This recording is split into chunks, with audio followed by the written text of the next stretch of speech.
Hi, folks. Welcome to the Break Key. My name's Henry, and today we are going to be getting some output actually onto the screen. There are a couple of things that need to be done in order to make that happen, and there are a few other little bugs that I want to look at. But here's the nice thing. I did my homework, and I've actually bug tested it, so hopefully there won't be as much bugginess this time when I go through and put it actually in here. Fun part's going to be finding the bits of the homework. Anyway,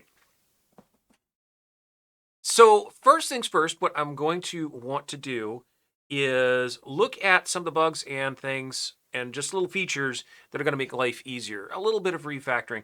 There were some things that I noted that included like words not saving registers on entry. Or I'm sorry, words shouldn't be saving their own registers on entry. Yes, I know in a standard calling convention, it's the responsibility of the function being called to set up, to save out all the registers it's going to use. However, I want to turn that around because if I have every word saving the registers every time it's entered, then I'm going to wind up with a whole bunch of stack manipulation every time one of those words calls another word. Because that way, if a word is fine with a register being clobbered, then it doesn't have then we don't have the extra pushing onto the stack. We don't have the extra stacking happening that doesn't necessarily need to be happening. I mean, it all made sense in my head when I worked it out in the first place. Having the words take care of their own stacking of registers might just cause the stack to explode. And not the parameter stack, the machine stack. And I don't want to explode the stack. So hopefully this will work out. Okay, at any rate. So let's go ahead and look at the words we've got so far. I'm not going to worry about dot just yet because we're going to get there. Let's see. We definitely have a push S there that we're going to go ahead and get rid of, unless push SD BSR depth. Yeah. And we don't have anything in D yet that we need to worry about.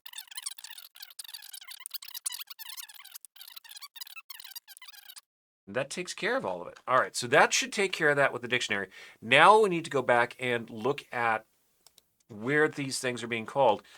The call happens in, let's see, not there, not in Proclin, but in searchdict. There we go. So in searchdict, let's see, we're starting with the dictionary search. We're pushing X and D there.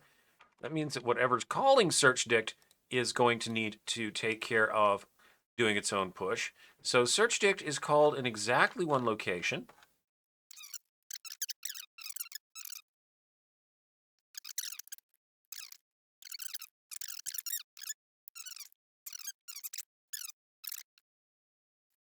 Okay, so proc token, we're pushing X, Y, and D.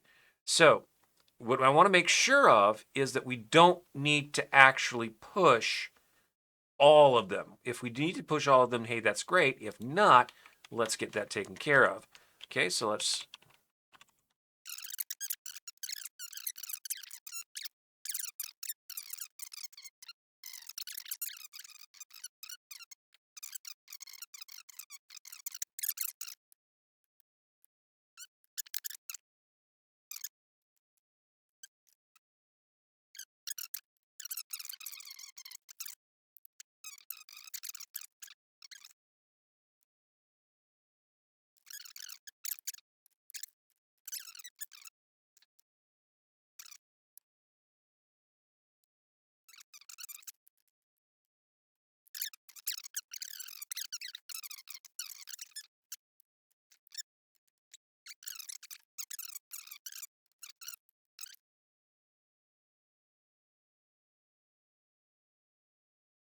All right, so that takes care of that.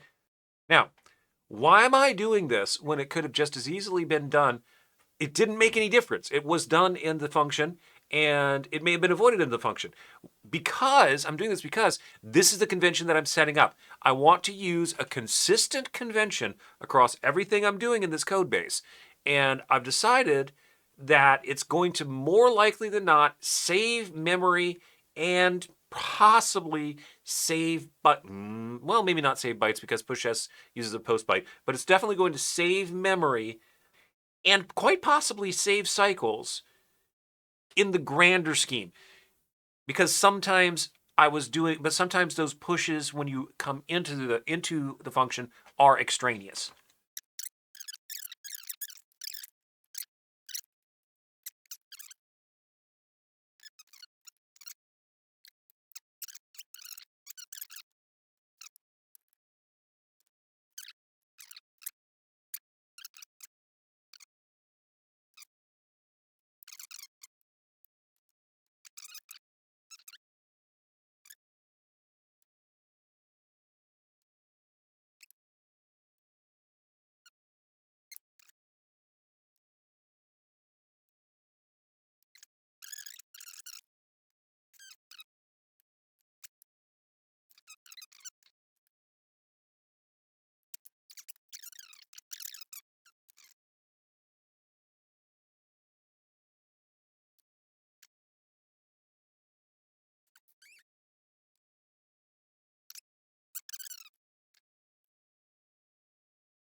No issues there. And let me see, where's my memory window?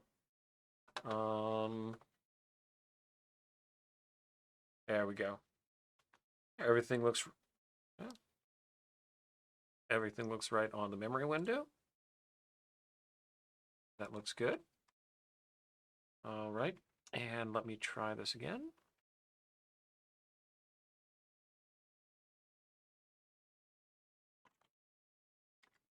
That's a depth of 1. Okay, and let's see.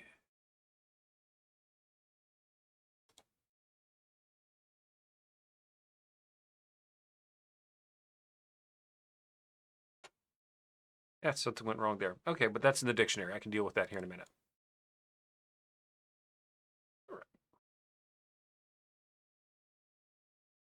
Okay, so that appeared to work. It looks like there's a little problem with the with drop though. I want to check this out and see what's going on. Oh, that's why there's a problem with drop, because I haven't put it in the dictionary yet. Let's fix that and put that in the dictionary. Okay, so I am going to say that drop is an FTB, and it's going to FTB to base so that I point to the next one. Beautiful, FCB, C4, because that's what we're looking at, and FCB. And let's see, I'll go ahead and get my little cheat sheet out here.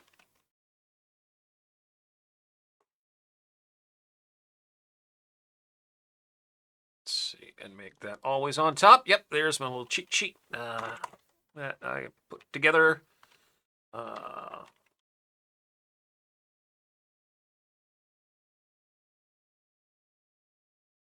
Nope, that's not what I wanted. Need to make a menu for this at some point.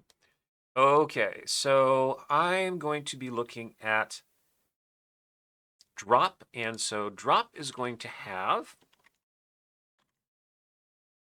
let's see, that's going to be 04 and 12 and F and 10, 10. Does anybody else kind of feel like this is one of those squeezy labelers from back in the day? It's kind of like what it feels like. It's like click. Okay. Yeah, but it works. Okay, so we got that and that and that and that. All right. So now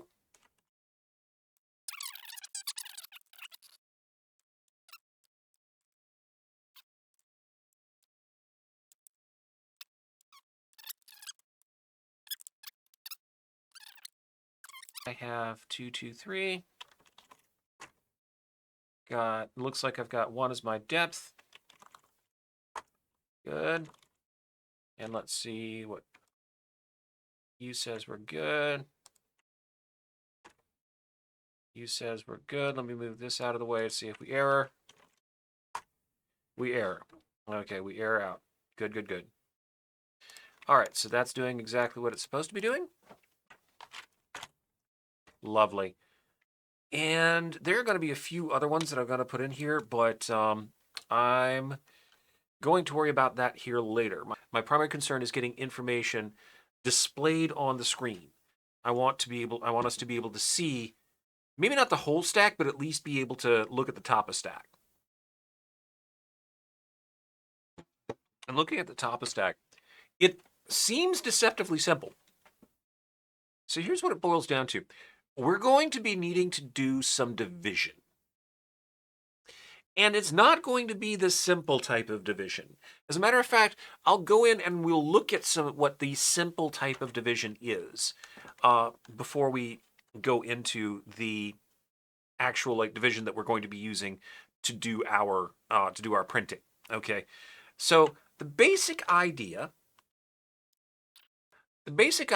behind any type of division is that you're doing successive subtractions.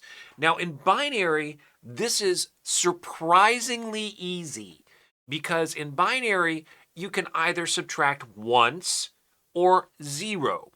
So the subtraction will either overflow or underflow, as the case may be. The subtraction will either underflow or it will result in a positive value. So now we're dealing with unsigned numbers here, and this is going to cause me a little bit of grief later, but we can worry about that later. Right now, let's just look at what this division looks like. All right, so I'm going to take a number. Let's say hex 73, okay? So 73. If I look at hex 73, that first byte is going to be 0. No, yep, that's correct. 111, and then the 3 is going to be 0011. Okay, there we go. Now let's say that I want to divide that by actually let's make this a 16-bit number so things can be a little bit more interesting. And we'll say we are at 4D at 73. And so that's going to be a 4 is 100, a D is going to be that's 8, 9, 10, A, B, C, D. No, that's not correct. 8, 9, A, B, C. 9, A, B, C, and D. Okay, that's more like it. Okay. So there's what we're looking at as far as a 4D73 in binary. Let's divide this by hexadecimal 1FD6. Okay, no, 1FD6, not 2FD6. Okay. All right, so we 1FD6. So now the first thing I'm going to do is look at I'm going to get my numbers lined up. So 1FD6. That's going to be the 1 is going to be that's going to be 9 binary digits. Okay. And that's going to be a 1 because it's 0001. Okay, and that's going to be 1111 is the F, and the 6 is going to be 0110. Okay, that's pretty significant, pretty straightforward. All right. So now what do we do? Here's the first thing that needs to be done. We're going to take the dividend, or I'm sorry, we're going to take the divisor here, and we're going to shift that to the right. Or I'm sorry, not the right. We're going to shift that to the left until it exceeds the value of the number that's until it exceeds the value of the number that it's dividing. So we shift it left by 1, and it's still a bigger number. I can tell it's a bigger number because we still got a 1 over here. Okay. All right. We still got a 1 in front of it. We still got a 1 in front of it. We've still got a 1 in front of it. Okay. We still got a 1 in front of it. But now we've got this 1's over here. So we still got. So it may or may not be something that may or may not be larger. Okay. So if I back this up one more time, guess what? Now this number's bigger. Since that number's bigger, Now what I need to do is I need to shift it back to the right one. Okay, there we go. So, with it shifted back to the right one, now I can run my subtraction. Okay, and I'm not going to do twos complements. I'm just going to be simple about it. Okay, so let's see.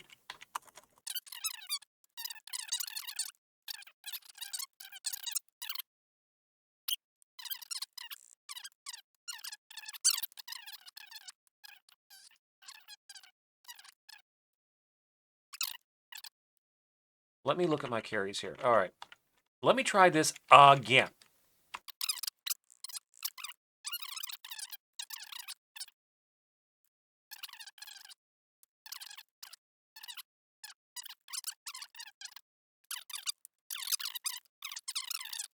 So I am going to go ahead and do a little bit of a cheat.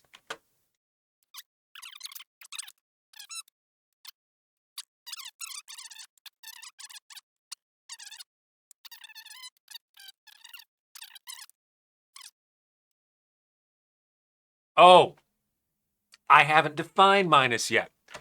Okay, so that's another good excuse to do some more of these words. All right. So we were going to do the subtraction, I was going to do the division, and before I can do the division, I have to do 16-bit subtraction. Okay, so let's go ahead and get that taken care of. And we'll do... All right, so we're going to try this. All right, and I want to do, let's see.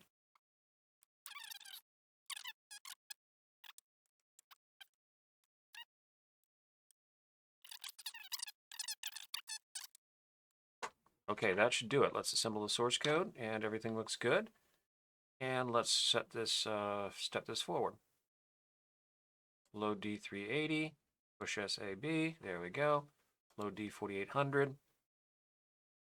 Okay, so I should be subtracting the 80, there we go. And let's see, sub CA, S, 4480. All right, so that's exactly how that's going to work. Beautiful. Absolutely fantabulously beautiful. Okay, so we're going to do 16-bit subtraction, which is thankfully a lot easier than I thought it was going to be.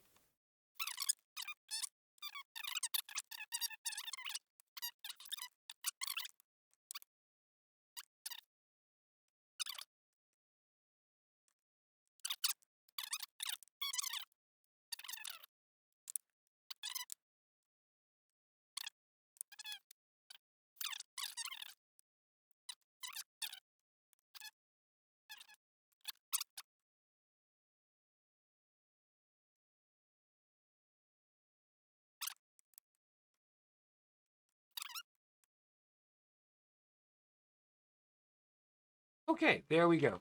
That should do that, so I didn't need to do the swap, but while we're here, let's go ahead and get that swap in there anyway. Why not? It ought to be fun.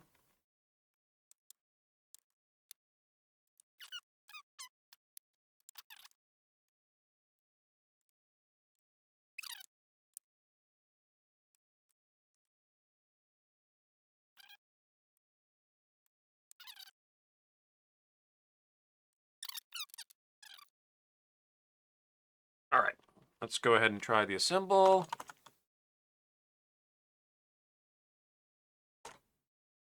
Okay, we got an 8-bit relative out of range on line 6.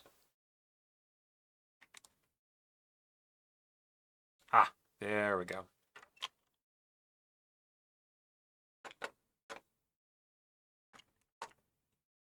Good.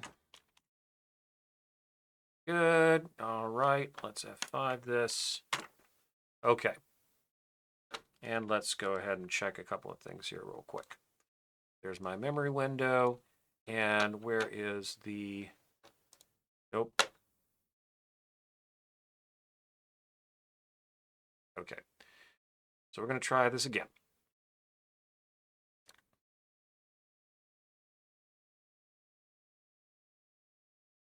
Because this was supposed to be so easy. All right. So now we're back to this little thing before we got sidetracked with a few other things. All right. So let me go ahead and do this. 2 base. Okay, beautiful. So we've got 0, 1, 0, 0, 1, 1, 0, 1, 1, 0, 1, 1. Oop, that... numpad. Numpad doesn't... I may need to fix that. Okay.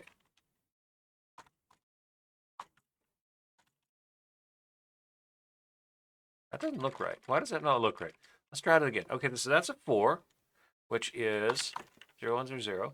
D, which is 1, 1, 0, 1. 7, which is 0, 1, 1, 1. And then 0, 0, 1, 1. Okay, that's cool. So we come over here to make our displacement, and that's going to be the 1F6 that we've already right shifted from the last time when I thought this was going to be really easy and realized that I can't do subtraction in binary manually. Okay, so that's 1, 1, 1, 1, 1, and 0, 1, 1, 0, and a bunch of the rest of them. That's there. Okay, so now during my data, I got 3ECO, 4D73. Just to check and make sure that this is working right, swap. Why is that giving me an error?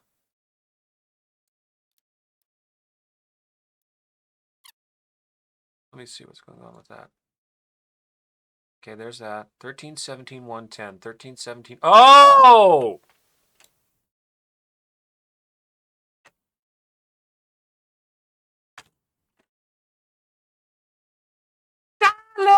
Let's make that a 10 hex, shall we? I still refer to it as 10 enhance. Face ambiguity in my own head. Okay. Let's try that again. Okay, you come over here, make run. Boom. Did I save it? I did not save it. So this did nothing. This did absolutely nothing. Let's try that again. Save it. There we go.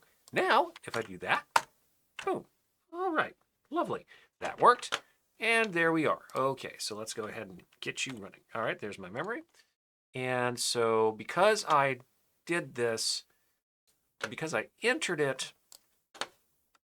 oh, I'm going to enter it in binary because I want to see what's going on in binary. Okay. All right. So that's going to be 0, 1, 0, 0, 1, 1, 0, 1, 0, 1, 1, 1, 0, 0, 1, 1. Enter. Oh, you've got to be kidding me.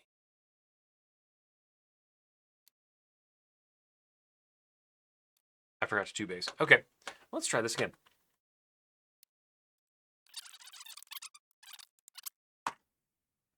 All right, and it's working. I can see that down here, that swap is working. Great.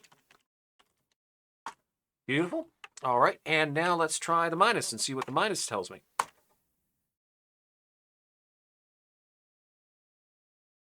Oh, that's a colon. Let's try this. Okay, so I've got a 0 EB3 is what I'm seeing here. And 0 EB3 is, let's see, 0. E is 1110, and B is 8, 9AB, and then the 3 is the 0011. Okay, so let's see what that makes sense. That makes perfect sense. That's sensible, and that's sensible. That makes sense. That carries, and then that. Oh, okay. Yep. All right. So that's cool. So that all makes sense. Now, if I do this again, and then like this is going to be bigger, this is going to be bigger, and this one is also going to be bigger. So I'll go ahead and start that back over here. Here's my quotient so far. We've got quotient comes out at a 0, 0 because we've only moved it that far. So now I've got to shift this over to the right one, or to the right one, but it's too big. So we get a 0 here. Now I shift it over to the right again, and it's too big. And I shift it over to the right one more time.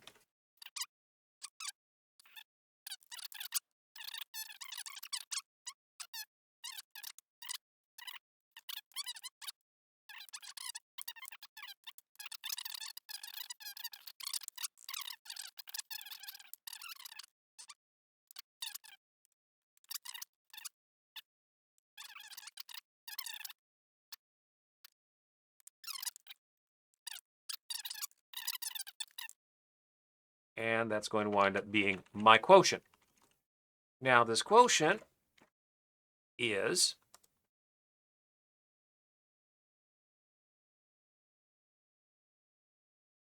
That's going to be 2, 0, 1, 1, 1 is going to be 7, 0, 0. Is that correct? Let me just double check this here real quick. Yep, that's a 1.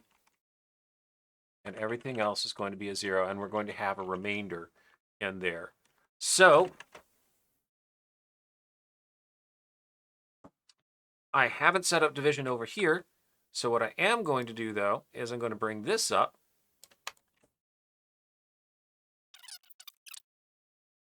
Why didn't that work? Oh, that's why that didn't work. Now I understand.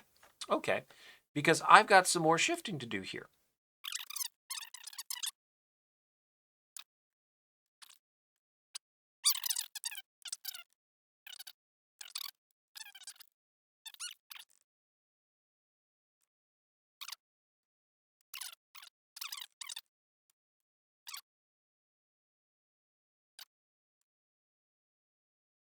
Yeah. Okay, now that makes sense. Yeah, that makes perfect sense now. Yeah, it is 6 digits long. It is that. Okay, great. So I didn't screw it up. Or well, I did screw it up, but at the end everything worked out okay. So that's the algorithm. Despite the fact that this just kind of went really wonky and all over the place trying to explain how to do long division in binary, we've got an algorithm, and this is a pretty common algorithm. So the whole idea of shift, subtract, this is long division, and this is long division in any base. You simply do successive subtractions at that particular, at that particular place, at that particular power of whatever your radix is, until you've got it done. So again, binary, that's relatively easy to do, relatively simple to do in the microprocessor, even if it doesn't have a binary division. Now, this is, mind you, integer division, and this is unsigned integer division. This is not floating point division, and that's its own beast.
All right, and that should give us our division. Let's go ahead and make sure we haven't made any typographical errors.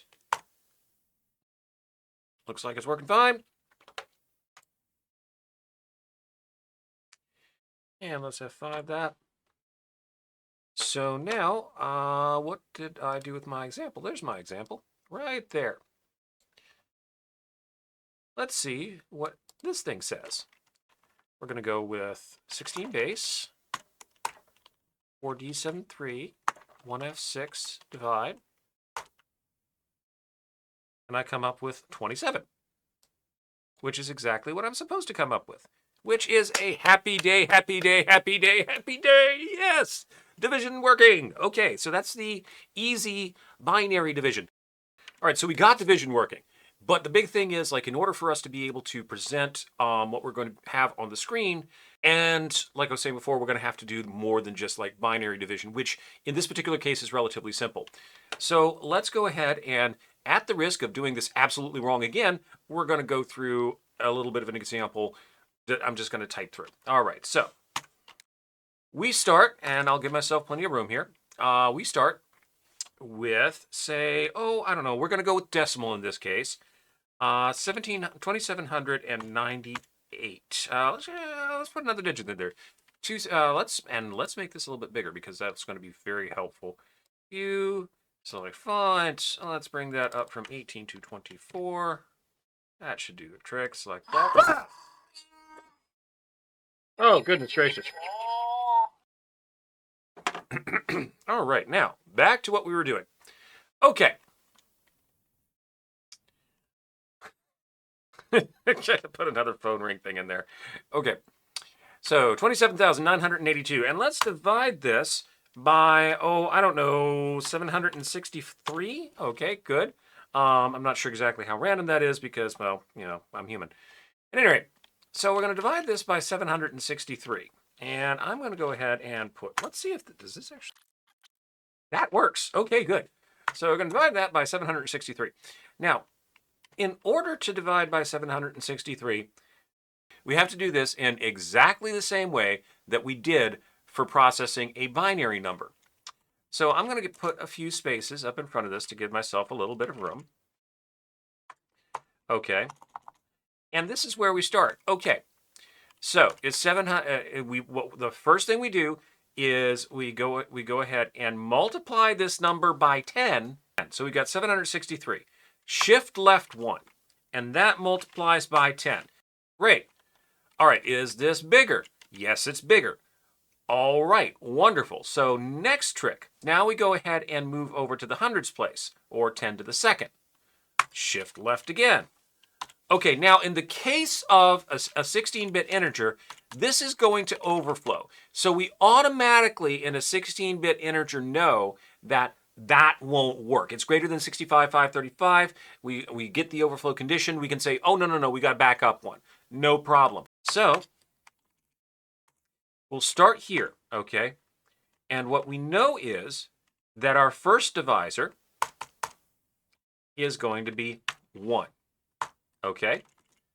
Now, we're going to shift left 1, and that's going to give us a divisor of 10 because we had to multiply by 10 in order to get here, okay? This will be in the tens place. Then we shift 1 again. Now, this number is bigger than 65,535, so we don't record anything here. We've only got 10 and we've got 1, but we would call this 100 if we did. Since it's bigger, we just go back over here and we finish what we're doing. Okay, so I should be able to do decimal arithmetic. Let's find out if I can. All right, so that's going to be a 2. That's going to be an 8 minus 3 is a 5. And that's going to be a 9 minus 6 is a 3. Oh, look, I don't know. I do have to carry here. And that's going to be a 9, and that's going to be a 1. So that's what we're left with after one iteration. And this is minus 7. Okay, so this is minus 630. Well, this is still bigger than 7630.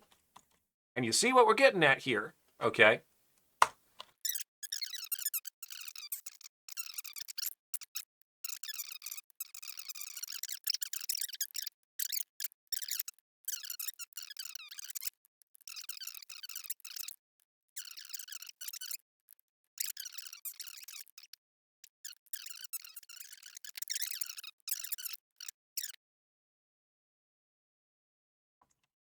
Uh,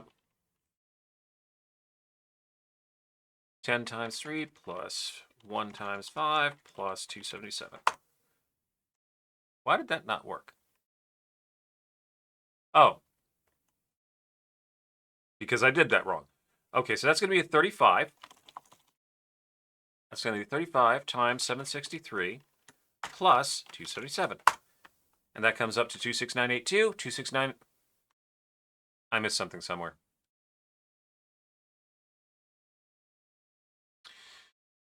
All right, let me look at this.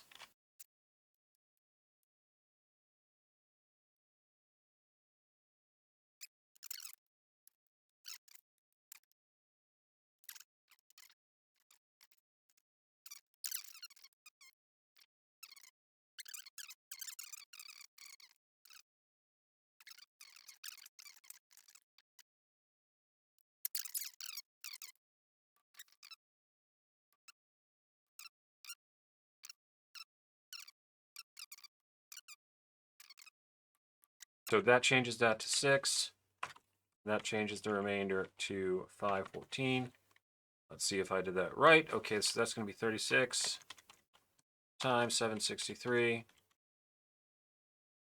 plus 514, 27,982, 27,982. All right. Oh, okay, so I made subtraction error.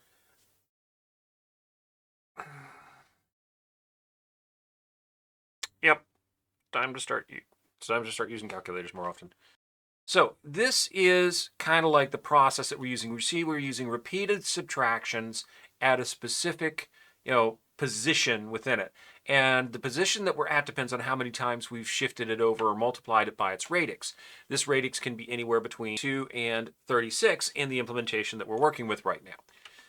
So the big question is, we've done the simple division, how are we going to do this division? Well, there's a little thing that we're going to have to do in order to make it work, and we're actually going to have to multiply, because you see, in base 10, it's easy to move things over and multiply them by 10. Same thing, base 16, easy to multiply by 16, blah, blah, blah, as far as that goes, because all you do is you shift it over.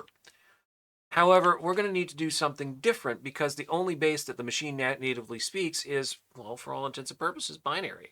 And certain powers of 2, it can speak natively. It's just a difference in the number of shifts. So the first thing that I'm going to do is I'm going to look at how to multiply a 16-bit number, okay? Now, here's why. Now, the 6809 has a hardware multiplier, but it only has one instruction for multiplication. That's it. And it multiplies unsigned numbers. It's a relatively cycle-heavy type of a thing, but it's still hard. It's still built into the processor. We don't have to implement it for binary numbers that are each 8 bits in size. Multiply the unsigned number in accumulator A by the unsigned number in accumulator B. Place the result in both accumulators with the most significant bits in accumulator A. That is, accumulator D holds the result. So what we wind up with is, we don't have a hardware means or an assembly language means to directly multiply even an 8-bit number by a 16-bit number, much less two 16-bit numbers. Well, how are we going to handle this? We're going to handle this by, first, we're going to treat our numbers, since we can multiply full bytes together. We're going to treat this as if we are doing a base 256 multiplication. All right.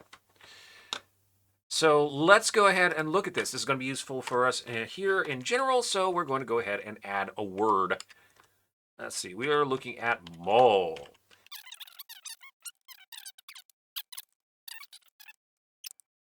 Oh, we're going to do our example in base 10. If I take 54 and multiply that by, we'll say,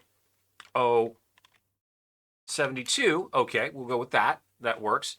And so if I were to look at this as being in base 256, we would find that we have this is 1 and this is 1. If we were looking at it in base 16, this is a nibble and this is a nibble. But we're able to multiply by individual digits of a base of 200, of a radix of 256.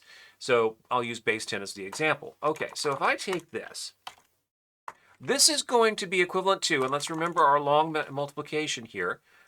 This is going to be equivalent to, let's see, we've got the first digit, 2, times 4, okay, times 54, or times 4, and that's going to be an 8 right here. Great, wonderful. And then we've got a 2 times 50,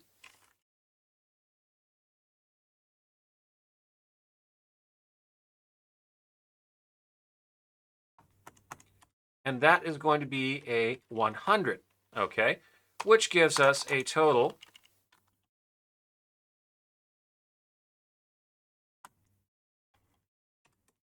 of 108, okay? Now, the next fun part is, and I'm going to go ahead and Give myself a little more room here. What we're going to do is now for the next digit, which is this digit up here. This digit actually is a 70. Okay.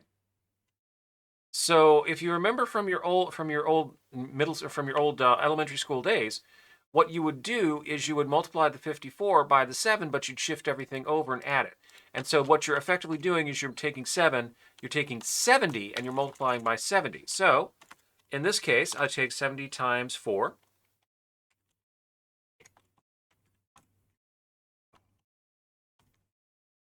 And 70 times 4 is going to be 280. And we're going to take 70 times 5. And that's going to be 5 times 7 is 35, so that's going to be 350. Okay? And so that totals up to 8 plus 0, 0. That's going to be 8 plus 5, which is going to be a 8, 5 is going to be a 13. And that carries the 1, so that's a 2, 4, 5, 6, 7. Should be 738. Let's go ahead and get something that actually does calculation here to make sure that we've done this correctly. 54 times 72. I did something terribly wrong. We're going to try this again. Oh, I see what I did wrong. Okay. Plus, all right, so now, okay, so we're going to start over from here. So 74 times 4, which is 280. Now we're going to take the 70 over here and we're going to multiply it by the 50 over here. So the next one, we're doing the 70, and now we're multiplying by the 5 up here, which actually is a 50.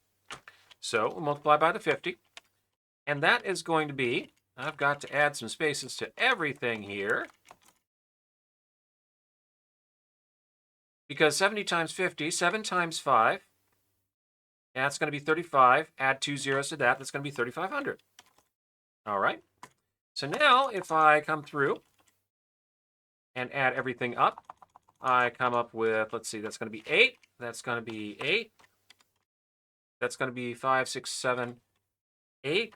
And that's going to be a 3. And if I verify this, let's see, that's 54, 72,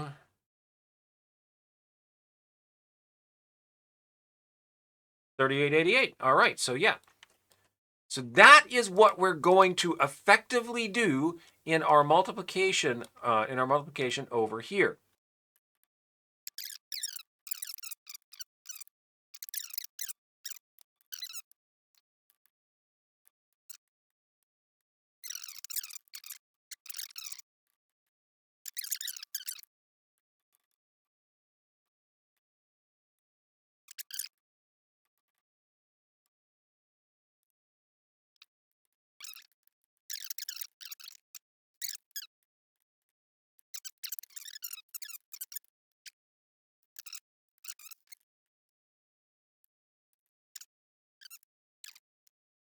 So that should work. Now, let's make sure that it does.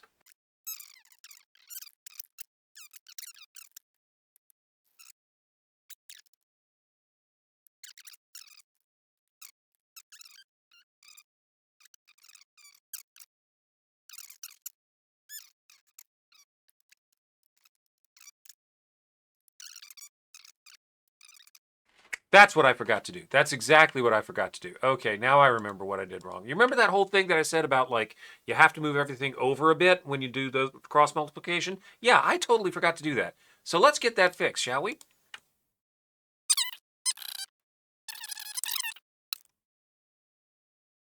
And that right there, folks, that's what effectively gives us multiplying by our radix of 256.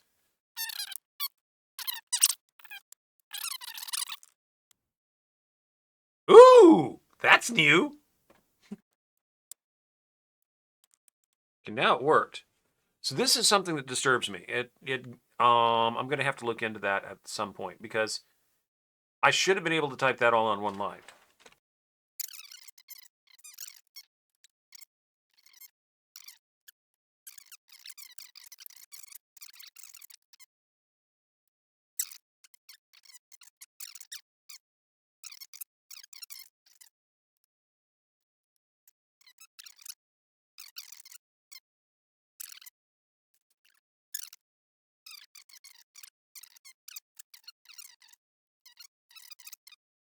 Oh, oh, oh. That's what happened. Okay, I see what I did wrong now. Okay, now you make sense. At least at this point, I see what I did wrong. So we'll just go ahead and Control Q this. Get back over here, and what I did not do was after saving the product, I forgot to go to, let's see, to the out, let's see, save the product and go home.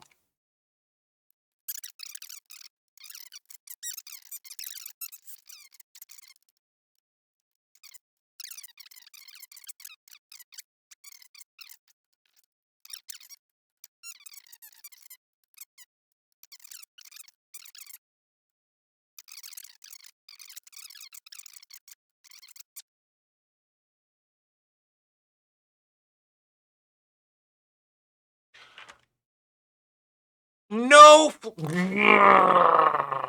Okay. Okay. U is not S.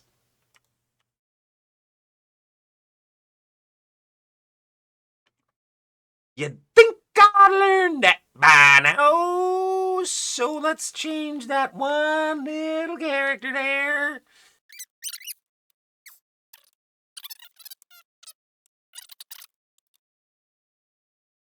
5, 16, base, FF, multiply.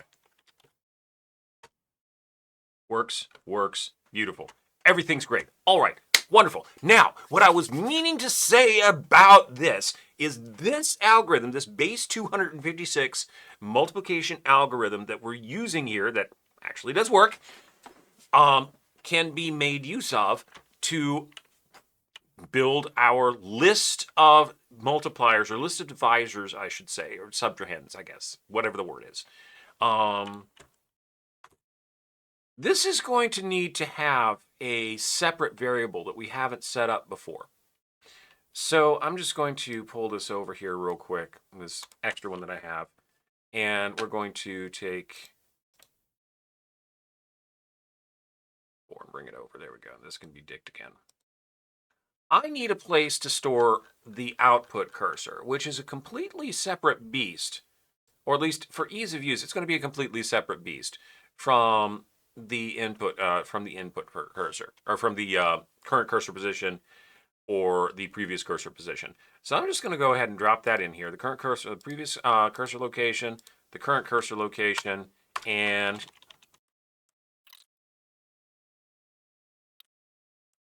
okay, so that's where we're going to go. That's where we're going to take note of where it's actually outputting. So trust me, we want to do this. This is going to be moderately important.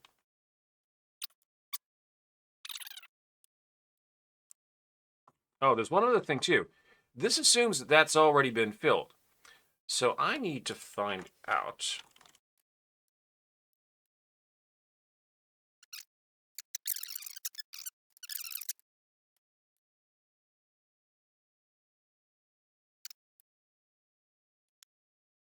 So we've got our cursor, our output cursor location initialized. Now, we are going to need some space for the radix powers as well as for some flags. So worst case scenario is we're going to be dealing with binary and printing that out, which means that there are going to be 16 digits available in a single cell, which means that I'm going to be putting out as many as 16 powers, because of course you got 16 powers of 2. So that means that I need 32 bytes, and then I also want to have an extra couple of bytes for my flag, so that's going to be 34 bytes, which is going to be hex 22. All right, and so that's going to be, let's look at this real quick. It's going to be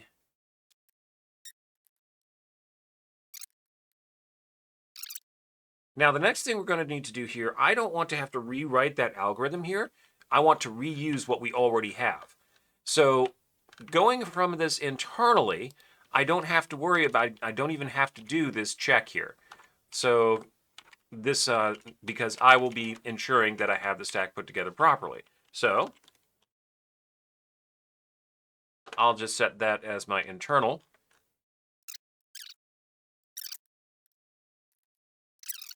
And that's going to be the point of the loop. We're going to bounce back to the top of the loop. We'll always have this happen because we'll always have at least one digit to display. And now within the loop, we'll find out whether we have any others. Now, at this point, what I'm assuming is that D contains the current power of the radix, and that's going to change each time we come around. So this is why I'm doing the following of restoring the radix. I want to trap the overflow here because if that happens, that means that I've gone, that I've found the end, okay?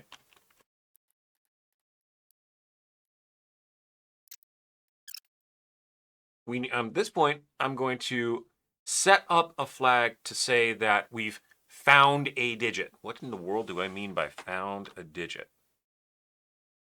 Oh, right.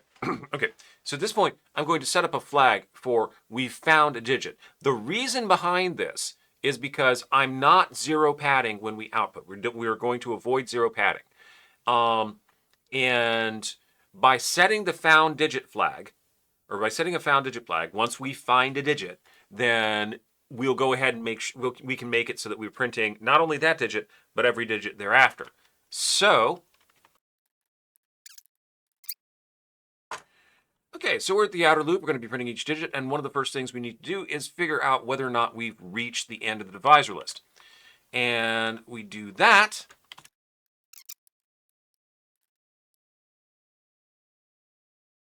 Now, yeah, I could have done that in memory rather than doing all that stuff, but this is a known constant in the function, and it's just more convenient to do the 16-bit comparison that way.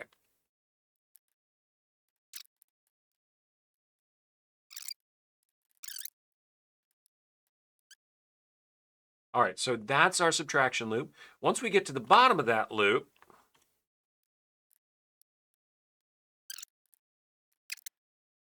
if we've got this far, then what we have is a digit that's ready to be emitted to the console. Because if I don't do that, we'll wind up skipping zeros, and that'll be a problem. Once we find a digit, we want to find every digit thereafter.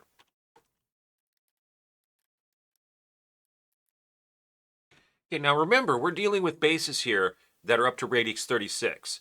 A radix 36 base will have, if we use alphabetics in the same fashion that we do for hexadecimal, a radix 36 will have digits 0 through 9 and digits A through Z.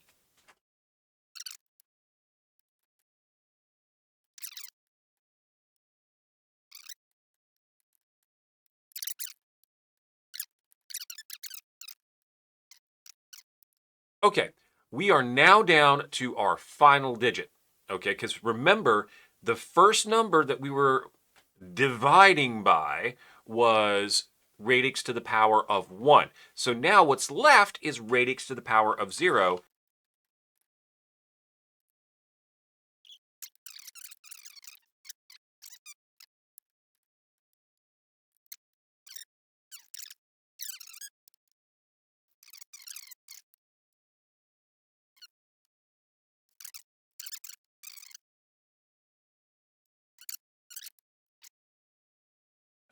F5?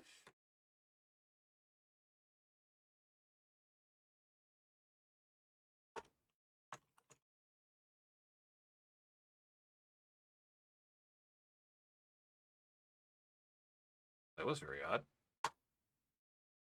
Okay, that's doing it correctly. Nope. Yep, got to do it that way. And that didn't work.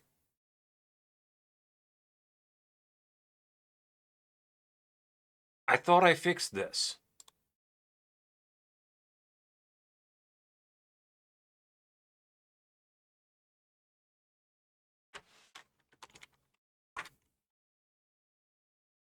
Well, that shows one problem.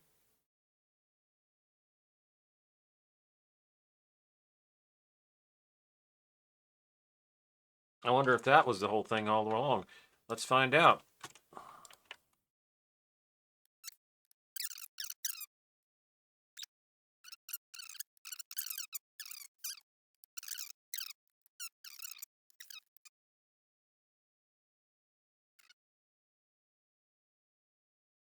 Well, that would be what the problem is.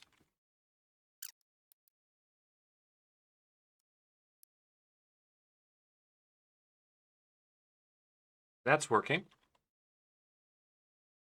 That's working.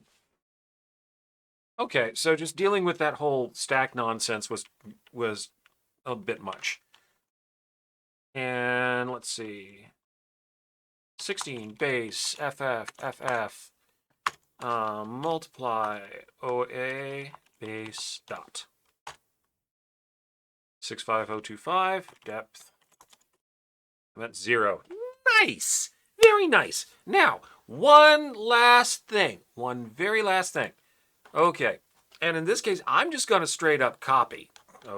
Figure out where the heck I made the differences at.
All right.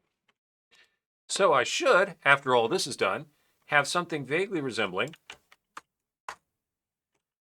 a relatively nice little interface going on.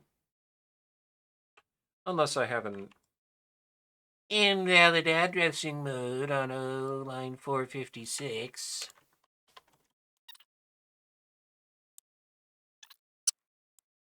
That was why. Because I gave something that needed a memory location and immediate value. All right, so that should be doing okay.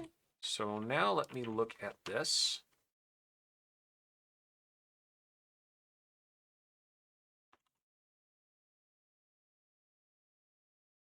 So it's giving me an okay even when there's an error. I remember that. Yeah, okay.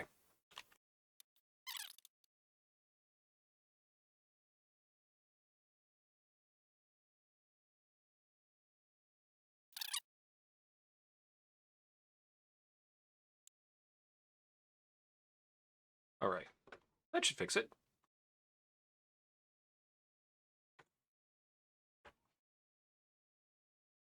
Good.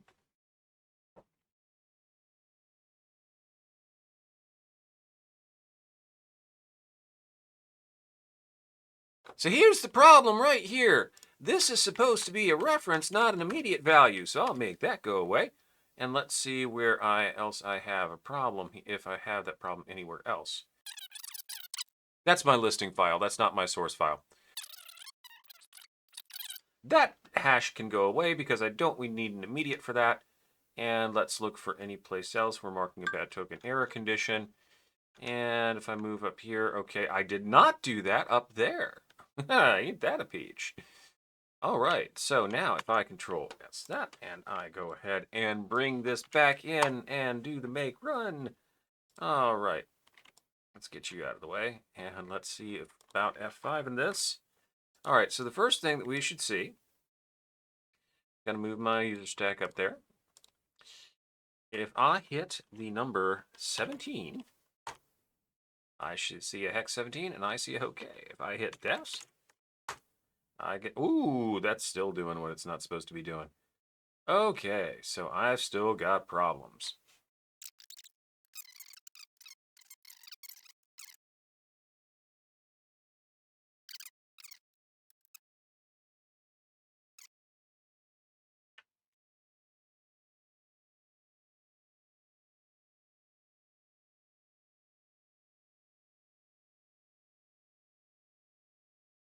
Let's see if that changes things.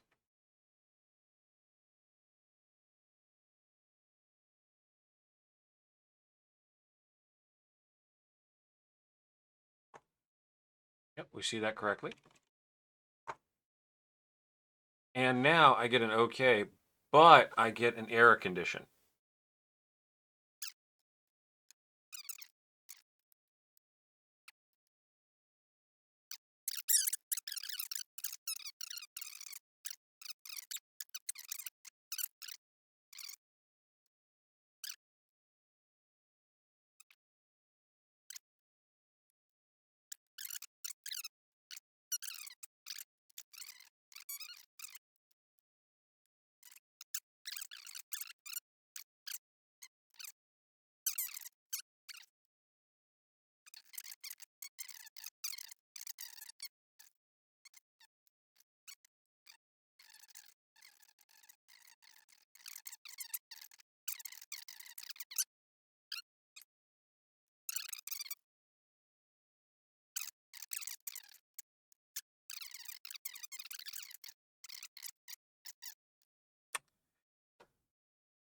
At least I think it's my error. This should not be at an RTS. Let me do this. Let me quit this out. Okay, and so right here, we'll take this marker and move it up a line so that when everything's done, it goes ahead and pulls out the flags. Yeah, that'll be helpful. All right, so let's go ahead and do save, and let's assemble and run, and make sure that it works. Okay, that's good. And let's see what we got going on over here. We'll just go ahead and do an F5, and we'll see what this does. We'll do a 24. Why not? It's in decimal, and that's an 18 hex. Nice. Depth. Now it works. 16 base, dot, dot. OA, base. 118, okay. It's finally working. Oh, gotta love it when you forget to put a marker where it needs to be and you corrupt the stack as a result. Yeah. Ain't it a peach? All right, so we now have a functional implementation of something vaguely resembling a very minimal subset of what Forth can do. We have input, we have output. We're able to look at on the screen at what the stack actually is. We have it telling us properly that things are going well, and there is, as far as I can tell, no stack corruption to be seen. And that's a good thing. Corrupted stacks go bad quick. At any rate, yeah, that's been fun. So right now, I'm going to say that's a good project for today. We're not done with this, not by any stretch of the imagination. We still got to deal with graphics. We still got to deal with actually like putting stuff on the screen where we want it to go on the screen. We still got to deal with user interaction when we write the program, so we can like do more than just write a program. Yes, I might think well and forth. You might think well and forth by the time we're said and done with this. But that doesn't mean that the individual person wants to have to deal with writing something in forth to get something done, and they don't want to have to like put, sure. I mean, I find it easy, but then again, I think in RPN. At any rate, what we're going to do next time, I do believe, is try to put together a FujiNet adapter. This is one of the older revisions. This is the one that has the cassette handler in it, and which I've been told the cassette handler gets corrupted once you actually set up Wi-Fi on it. Well, I have no idea what I'm doing with this, other than I've got the boards, I've got the parts, and I've got a link to the appropriate GitHub repositories and binaries. So hopefully I'll be able to get something running, and you'll be right here with me as we put this together on the break key.